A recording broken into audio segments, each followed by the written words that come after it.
Hello दोस्तों, स्वागत है आपके अपने YouTube channel AK study road में। आप सभी दोस्तों का मैं शुक्ला बहुत बहुत स्वागत करता हूं। आज की वीडियो में हम बात करेंगे आज आपके प्रश्न पत्र का, जो आपके पेपर में प्रश्न पत्र आया था। क्या आपके पेपर में जो हमने पढ़ाया था प्रश्न आपके पेपर में आया था? तो यही आज आपको यहाँ पे हम पढ़ेंगे। और जिनका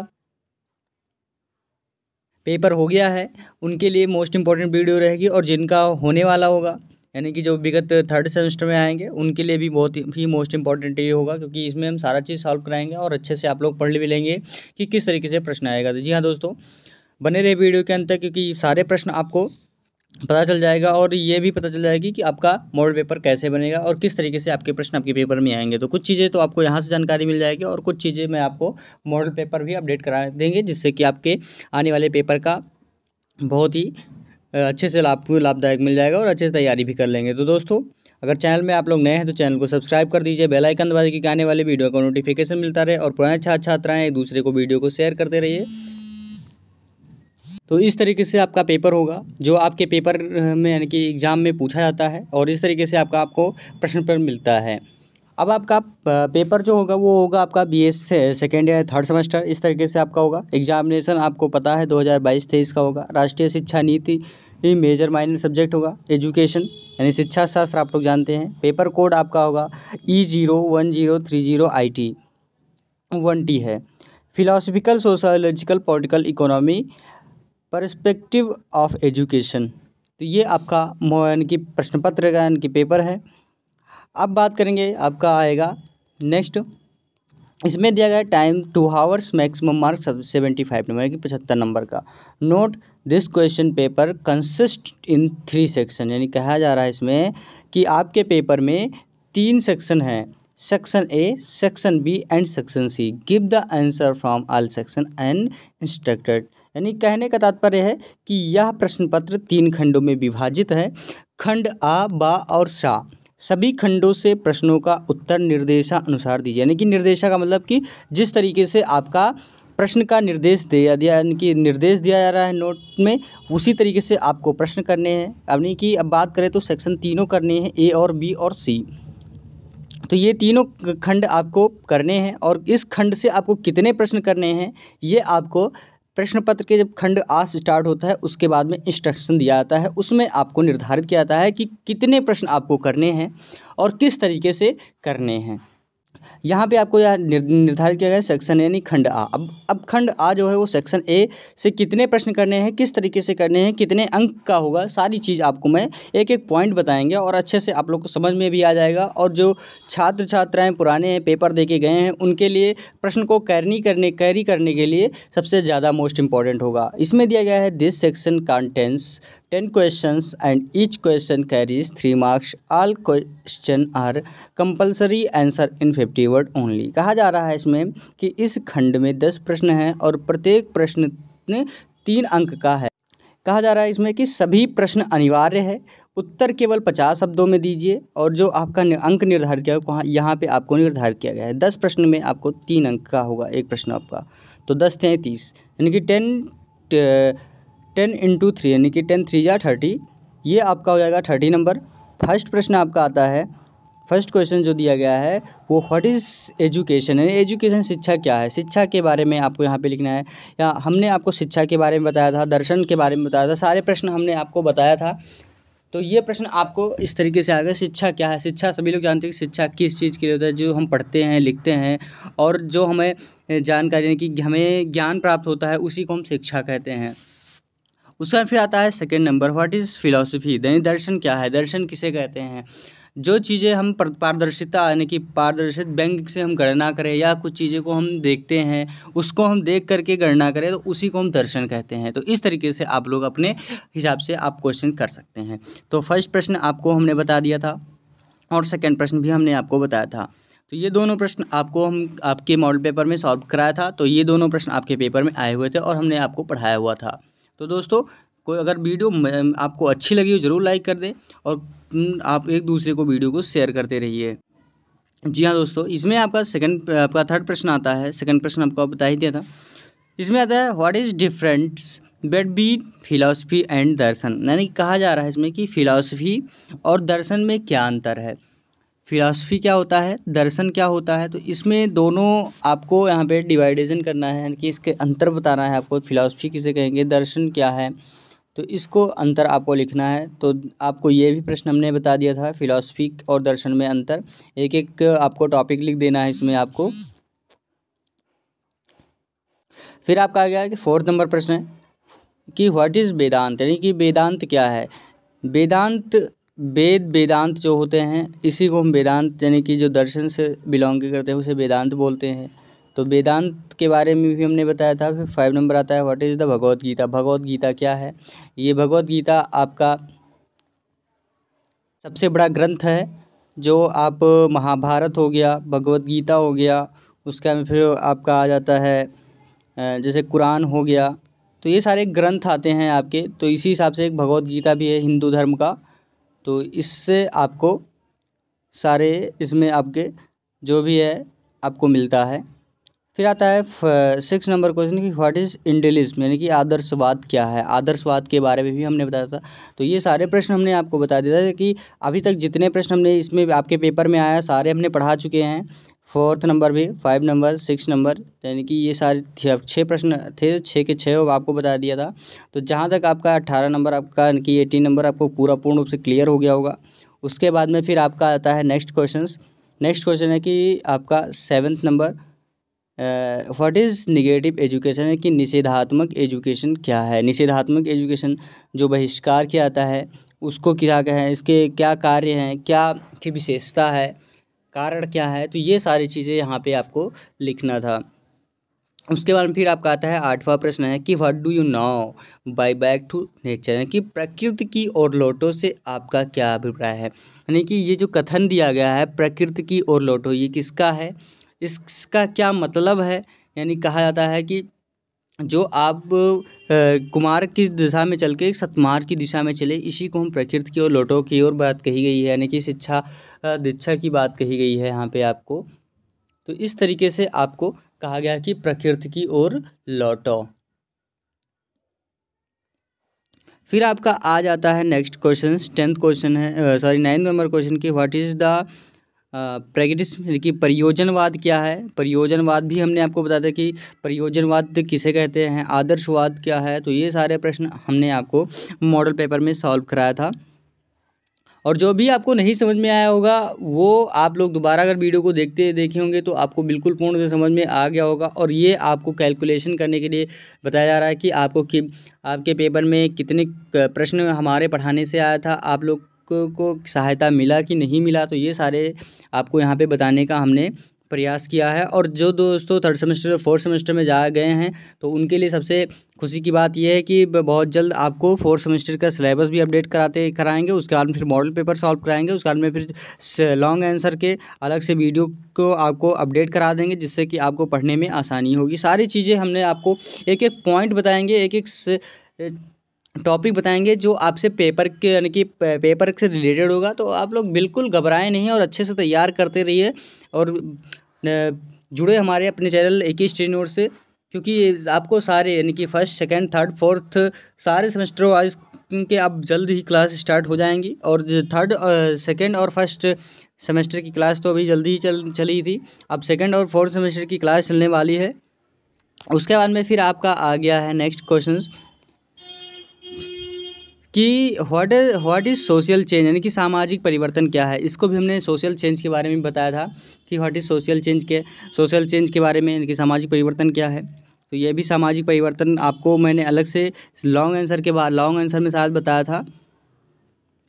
तो ये आपको 10 क्वेश्चन हमने यहाँ पे एक एक करके बता दिया, जो आपके लिए बहुत ही मोस्ट इंपॉर्टेंट है, यानी कि आपको 30 नंबर आपको यहाँ से क्लियर हो गया होगा। इसमें 10 क्वेश्चंस करने थे और 10 आपके नॉर्मल क्वेश्चन थे। ऐसा नहीं था कि आप लोग नहीं पढ़े थे, सारे पढ़े होंगे और अच्छे से आप लोग कर भी लिए होंगे एजुकेशन, इनके नॉर्मल सब्जेक्ट था आपका। फिर आपका आ जाता है इसमें सेक्शन बी, यानी खंड बा से आपका निर्देश दिया गया है कि note section B content 7 question and only 4 question should be attend in about 150 word, each question carry 6 marks. यानी कहा जा रहा है इसमें खंड बा में कुल 7 प्रश्न अनिवार्य है, जिनमें से केवल 4 प्रश्न करने हैं और जिनका जो आंसर देना है वो 150 शब्दों में देना है और प्रत्येक प्रश्न आपको 6 अंक निर्धारित किए गए हैं। अब आपका पहला क्वेश्चन क्या है, इसमें पहला क्वेश्चन दिया गया है दोस्तों, फर्स्ट नंबर दिया कि what are branches of philosophy, यानी कि दर्शन की शाखाएं कौन कौन हैं। बहुत ही मोस्ट इम्पोर्टेंट प्रश्न था दोस्तों, ये हमने आपको बताया था कि जो दर्शन की शाखाएं हैं कौन कौन सी शाखाएं हैं, क्या इसमें आपको क्या इसमें करना है, सारी चीज़ें हमने आपको बताया था। इसमें हेडिंग टू हेडिंग सारे प्रश्न हमने आपको बताए थे, हमें याद है दर्शन की शाखाएं बताई थी आपको। फिर आपका आता है आर्य अथवा, ये आप चाहे ये एक प्रश्न करिए या फिर आप ये प्रश्न करिए। कहा गया इसमें कि गिव अ ब्रीफ मैसेज अ भगवत गीता, यानी कि भगवत गीता के संदेश को संक्षेप में दीजिए। जो संदेश दिया गया है उसको आप संक्षेप में लिखिए, जो भगवत गीता के सार दिए गए हैं उसको यहाँ पे लिखना था। तो अब जैसे भी प्रश्न आपको किसी भी तरीके से आपको यहाँ पे करना था कि भगवत गीता के बारे में यहाँ पे आपको लिखना था, जो संदेश दिया गया है, यानी कि इसमें कुछ चीज़ें आपको उद्देश्य दिए गए हैं, उद्देश्य के बारे में आपको लिखना है। तो प्रश्न आपको यानी कि घुमा फिरा करके ही दिया जाता है। आपका प्रश्न एक ही तरीके से होता है, चाहे आप बात करें कि भगवत गीता के संदेश को संक्षेप में दीजिए या भगवत गीता के उद्देश्य और स्वरूप को लिखिए। तो यही सारे आपके प्रश्न होते हैं और इसी तरीके से आपके प्रश्न पेपर में बनते भी हैं। फिर आता है सेकंड क्वेश्चन, आता है discuss the cultural diversity of modern India. कहा जा रहा है इसमें आधुनिक भारत में सांस्कृतिक विविधता की विवेचना की, यानी जो आधुनिक भारत में जो सांस्कृतिक विविधता है उसके बारे में यहाँ पे आप लिखिए। या फिर इसमें आएगा आपका कि इसकी विशेषताएं बताइए, इसके कारण बताइए, इसके स्वरूप कौन कौन से हैं, इसके गुण क्या हैं। तो स्वरूप और गुण एक ही होता है। तो ये इस तरीके से आपके पेपर में प्रश्न आए हुए थे। तो यानी कि हमने अभी तक जितने भी प्रश्न आपको बताया सारे हमने आपको पढ़ाए हुए थे। जो भी आपको नहीं समझ में आया वो ज़रूर कमेंट बॉक्स में कमेंट करके बताइए, उसको थोड़ा बहुत हम आपको और वीडियो में समझा देंगे। तो आप लोग बस केवल जुड़े और अच्छे से पढ़ते रहिए, यही हमारी आपसे अनुशंसा रहेगी। उसके बाद फिर आता है थर्ड प्रश्न। थर्ड प्रश्न में आपका आ गया कि what are the fundamental right, throw light on any two fundamental right, यानी कि मौलिक अधिकार से आप क्या समझते हैं, यानी कि जो मौलिक अधिकार दिए गए हैं उस मौलिक अधिकार के बारे में आप क्या जानते हैं।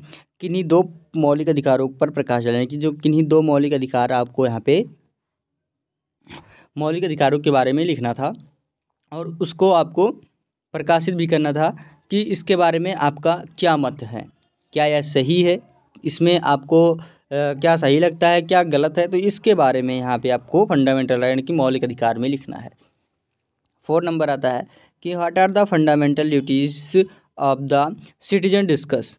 कहा जाता है कि नागरिकों के मौलिक कर्तव्य क्या होते हैं, विवेचन कीजिए। जो नागरिकों के जो मौलिक कर्तव्य हैं उसके बारे में यहाँ पे लिखना था, इसको डिफाइन करना है, यानी कि इसको आपको पूर्ण रूप से लिखना है।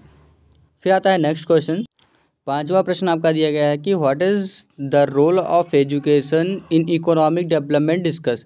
आर्थिक विकास में शिक्षा की क्या भूमिका होती है, विवेचना, यानी कि जो आर्थिक विकास है उसकी शिक्षा की भूमिका क्या, यानी कि आपको खुद ही इसमें पता चल जाता है क्वेश्चन से कि जब आपका आर्थिक विकास होगा तो आपकी शिक्षा अच्छी होगी। अगर आर्थिक वीकनेस आएगी तो आपकी शिक्षा क्या होगी, डाउन होती जाएगी। तो जैसे जैसे आपका प्रश्न कह रहा है उसी हिसाब से आपको क्वेश्चन दिया जाएगा। अगर आप आपकी जो आर्थिक स्थिति है बढ़िया है तो आप क्या है कि ग्रेजुएशन के बाद में आप और अच्छी पढ़ाई करते हैं। जिनकी आर्थिक स्थिति डाउन है, क्या होता है कि वो आप किसी तरीके से ग्रेजुएशन करने के बाद में सोचते हैं कि घर की स्थिति देखना है, सारी चीज़ें देखना है। तो इसको आपको यहाँ पे डिफ़ाइन करना है, इसी तरीके से आपके प्रश्न को यहाँ पे करना होता है। तो ये हो गया आपका कि what is the role of education, है कि एजुकेशन का रोल क्या है इकोनॉमिक डेवलपमेंट, यानी कि शिक्षा में, आर्थिक विकास में शिक्षा की क्या भूमिका होती है। 6 प्रश्न आपका है कि what is the educational philosophy of John Dewey, यानी कि डीवी जी का कहना है कि डीवी जी का शैक्षिक दर्शन क्या है। जो जॉन डीवी हैं, महाशय जॉन डीवी, इनके शैक्षिक दर्शन के क्या मूल तत्व हैं, कि इन्होंने इसके बारे में क्या लिखा है। तो ये सारे आपको यहाँ पे लिखने थे। तो सारे प्रश्न हमने आपको बताया था। फिर आ गया आपका नेक्स्ट क्वेश्चन, 7वां प्रश्न की what is the role of education are social mobility. कहा जाता है कि सामाजिक गतिशीलता में शिक्षा की क्या भूमिका होती है। तो ये आपका आ गया कि सामाजिक गतिशीलता में शिक्षा की क्या भूमिका होती है इसके बारे में। तो इस तरीके से आपके प्रश्न 7 प्रश्न दिए गए हैं आपके सेक्शन बी से। सेक्शन बी में अब आपको 7 इसमें से केवल 4 ही प्रश्न करने थे और 3 प्रश्न आपको एक्स्ट्रा दिए गए हैं। 7 यानी कि 5 प्रश्न दिए गए हैं। इसमें आपको केवल 1 प्रश्न छोड़ के 4 प्रश्न करने थे।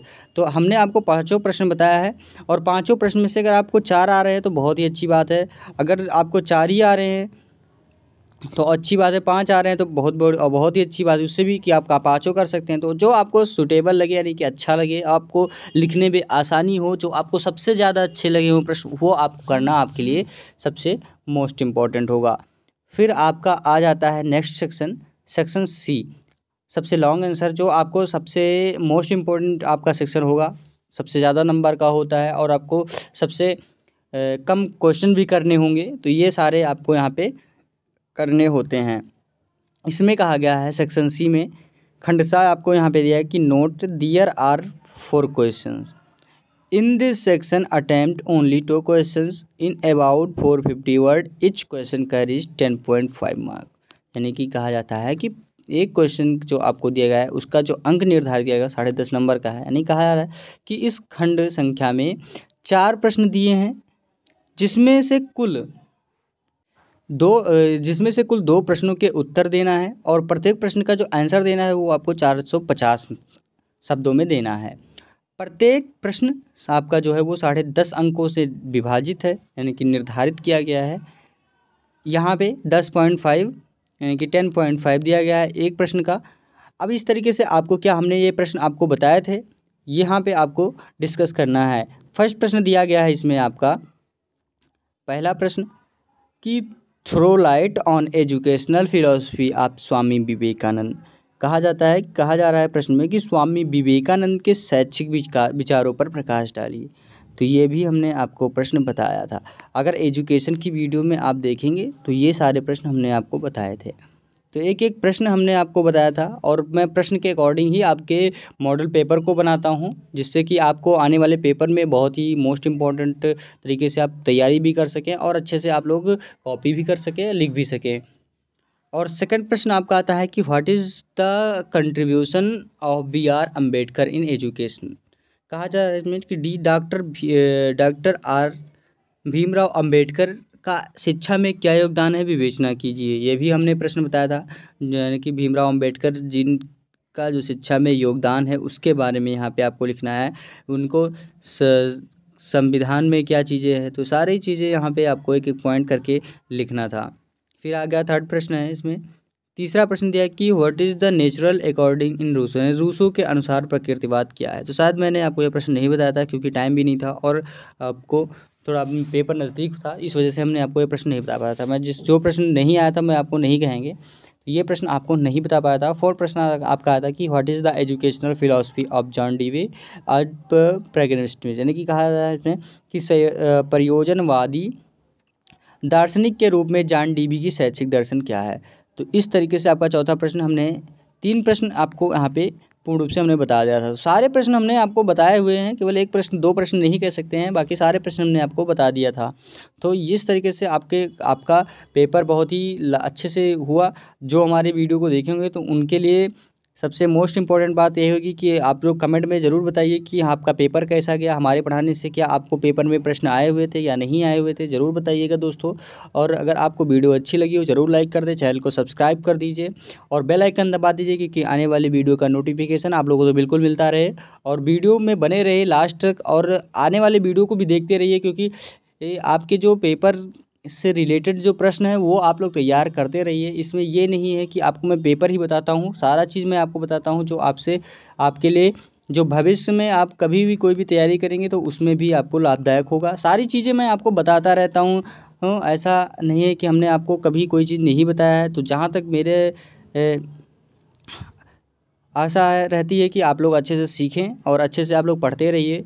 तो इसी के साथ दोस्तों अगली वीडियो तक इंतज़ार करिए। धन्यवाद दोस्तों, जय हिंद।